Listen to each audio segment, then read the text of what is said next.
Hello বন্ধুরা, আজকে আমরা কথা বলবো একটি কুকুর হাচিকোকে নিয়ে।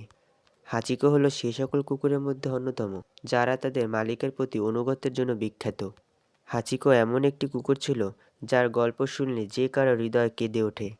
চলুন তাহলে হাচিকোর জীবন কাহিনীটি শুনে আসি। 1924 সালে টোকিও বিশ্ববিদ্যালয়ের কৃষি বিভাগের অধ্যাপক ছিলেন হিদেসাবুয়ে উয়েনো। তিনি সোনালি বাদামি রঙের আকিতা জাতের একটি কুকুর পালবেন বলে নিয়ে আসেন। তিনি তার কুকুরের নাম রাখলেন হাচিকো।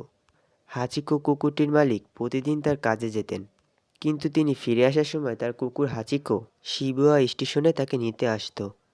পরে 1925 সাল পর্যন্ত এটি তাদের মধ্যে নিত্য নৈমিত্তিক একটি ব্যাপার ছিল। কিন্তু 1925 সালের পর থেকে সব বদলে গেল।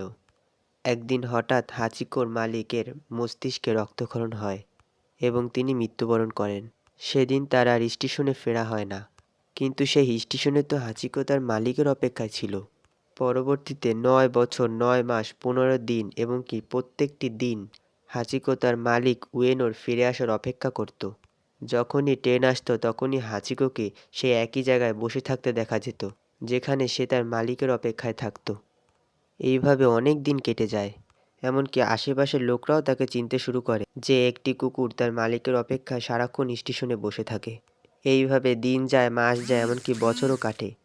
পরে 8ই মার্চ 1935 সালে 11 বছর বয়সে হাচিকো মারা যায় এবং পরবর্তীতে টোকিও শিবুয়া শহরে হাচিকোর একটি মূর্তি প্রতিষ্ঠান করা হয়।